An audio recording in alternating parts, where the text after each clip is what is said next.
¿Qué tal? Muy buen día. Me da muchísimo gusto saludarles en este nuevo video, en donde vamos a charlar acerca de los contratos en particular.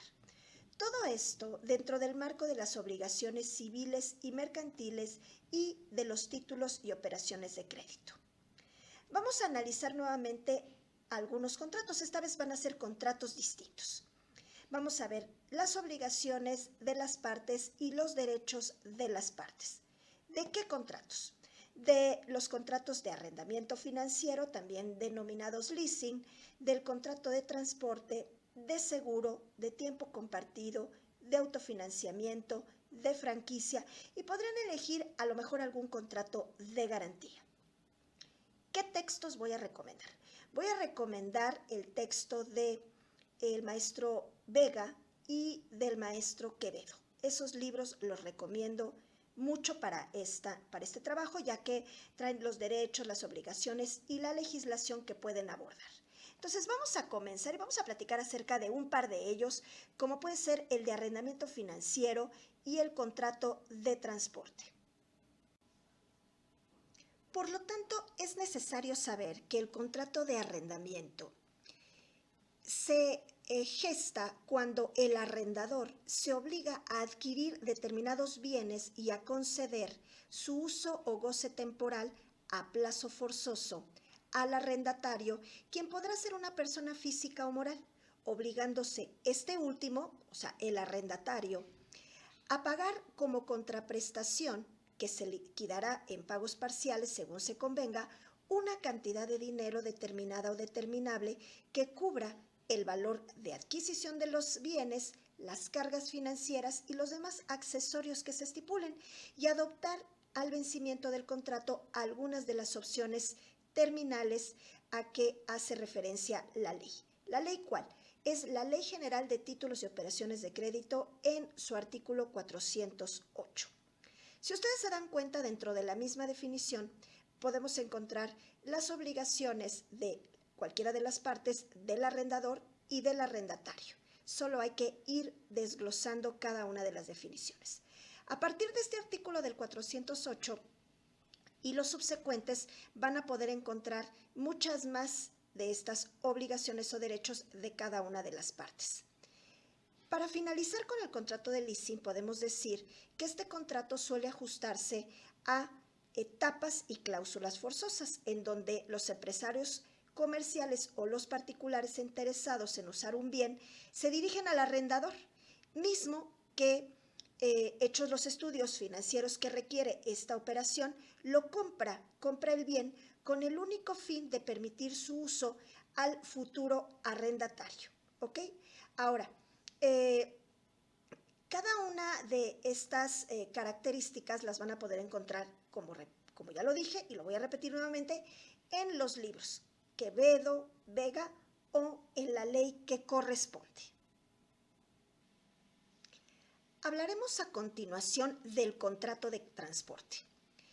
Este contrato se lleva a cabo cuando una persona llamada porteador se obliga, mediante una retribución o sea un precio, a trasladar cosas o personas de un lugar a otro, o que se dedique habitualmente a esta práctica, a verificar transportes para el público.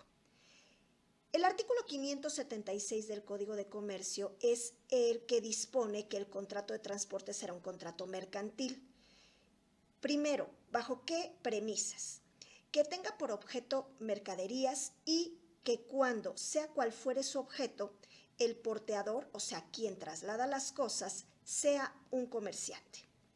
Entonces, es muy importante acudir a esta ley para que podamos explicarlo de manera más específica y hablar de las características principalmente enfocadas a los derechos y a las obligaciones de cada una de las partes. ¿Quiénes son las partes de un contrato de transporte? El porteador, el cargador, o que también se llama remitente, y el destinatario o el consignatario, que es quien va a recibir las mercancías. El cargador o el remitente, pues podemos ser nosotros quienes le estamos pidiendo al porteador que nos haga el trabajo, el servicio de trasladar personas o cosas de un lugar a otro, a través del porteador es que nosotros como cargadores vamos a poder enviar estos artículos, o ya lo dije, a personas de una entidad a otra entidad.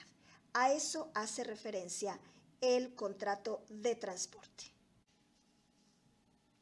Vamos entonces a continuar con la actividad 2. La actividad 2 hace referencia a los contratos atípicos. ¿Qué tenemos que hacer? Vamos a formular dos situaciones en las que pudiéramos contemplar o plantear este tipo de contratos. Primero tenemos que saber cuáles son. Algunos voy a mencionarlos a continuación. También hay que argumentar jurídicamente nuestros planteamientos. ¿Sí? Bueno, tenemos el libro de la maestra Zoila León que habla de los contratos atípicos. Estos contratos que ella menciona, muchos de ellos están relacionados con la ley del mercado de valores. Por si ustedes quieren tomar alguno de ellos, pueden acudir a esa legislación. Los contratos que habla de derivados, de contratos stand-by, de futuros, todo lo que tiene que ver con inversiones pueden acudir a la ley del mercado de valores. También Quevedo hace mención de estos contratos, pero yo voy a recomendar principalmente el libro del maestro Vega. ¿Por qué? Porque él habla de contratos atípicos y hace referencia a cada una de las partes y de las características principales de cada uno de ellos. Bueno, ¿cuáles son? Habla del contrato de franquicia, de suministro, de corretaje, de autofinanciamiento, de concesión mercantil y de transferencia de tecnología. Pero, para pasar a otro tema, primero no voy a dejar de mencionar cuál es la definición o cómo podemos entender qué es un contrato atípico.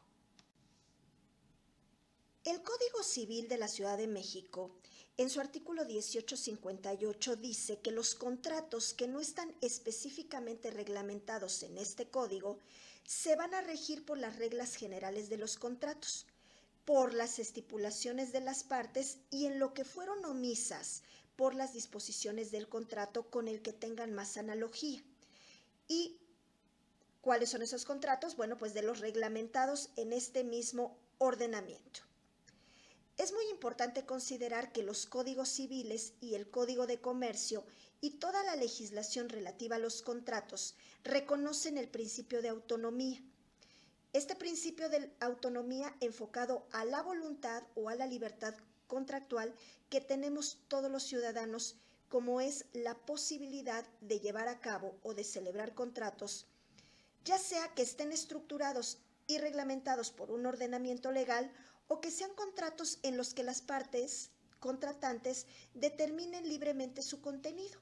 Entonces, de allí partimos a que existen contratos típicos o nominados y contratos atípicos o innominados, ¿sí? O sea, que son los contratos que están regulados o no regulados. Sin embargo, esto no quiere decir que estén fuera de la ley, como lo marca el artículo que ya mencioné, 1858 del Código Civil para el Distrito Federal.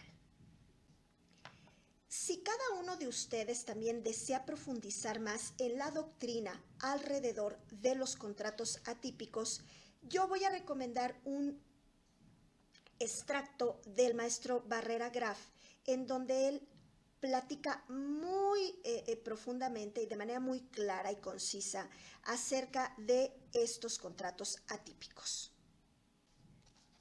Ahora bien, ¿cuál es la otra posibilidad de la actividad integradora? Bueno, pues vamos a recibir un caso, habrá que analizarlo, es muy importante enfocarse muy bien, leer muy bien y estudiar los contratos para que podamos aplicar el que debe de ser.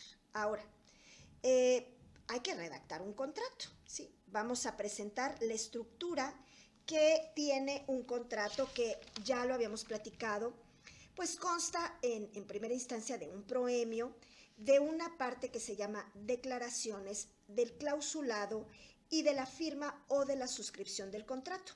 También el contrato puede llevar anexos si es que se requiere. También que es muy importante que mencionen de cada uno de los contratos sus elementos de existencia y sus elementos de validez. Recordemos que los elementos de existencia los vimos en el módulo 4 en la sesión 1, que es el consentimiento de las partes, el objeto de la obligación y la solemnidad en su caso. Y como elementos de validez tenemos la capacidad de las partes. Tenemos también que señalar que debe de estar ausente de vicios del consentimiento. También tenemos que señalar la licitud del contrato, el fin, motivo u objeto tienen que ser lícitos y la forma del contrato. No se olviden de estas partes, así como las obligaciones y los derechos de cada una de ellas, que generalmente van a estar estipulados en el clausulado del contrato. Cada contrato tiene sus propios elementos de existencia o de validez, aplicado a los nombres de cada una de las partes. Entonces, por eso cada contrato que ustedes realicen en esta actividad, pues sería excelente que señalaran cómo se le llama a una de las partes, por ejemplo, en un contrato de compra-venta, las obligaciones y derechos del comprador y las obligaciones y los derechos del vendedor, así como qué es lo que consiente el comprador, qué es lo que consiente el vendedor, cuál es el objeto de la obligación, o sea, comprar o vender qué, ¿no? Se me ocurre que esté libre de vicios, que esté perfectamente bien fundamentado y motivado en todo su contenido, así como la forma, que en este caso es por escrito, y también señalar que el motivo, el objeto, el fin es igualmente lícito. Entonces, bueno, como ya lo mencioné, todos estos libros, todos estos textos los tienen en nuestro grupo de Facebook. Bueno, como lo he mencionado siempre en otros videos, están en Facebook, están en Telegram. Ya saben que también los compartimos en los grupos de WhatsApp. Y bueno, pues yo espero que tengan una sesión muy productiva, muy provechosa. Solo fíjense y expongan bien qué es lo que les están solicitando. Y bueno, como siempre me despido, con mucho gusto de haber estado con ustedes, de haberlos saludado y pidiéndoles que se suscriban a nuestro canal, que activen la campanita para que los notifiquemos cada vez que subamos un nuevo material, que le den like y que compartan. Ahora bien, tenemos una promoción importante acerca de un compendio que ya incluye más de 10,000 formatos que hemos ido formando alrededor de pues todo este tiempo, de toda esta larga carrera. Son formatos en blanco y son formatos también que ya están elaborados de la vida real, que les pueden servir mucho para elaborar los propios. Si los necesitan, bueno, contáctenos a través de nuestras redes sociales. Y nos vemos en el próximo video. Que tengan un excelente día. Hasta pronto.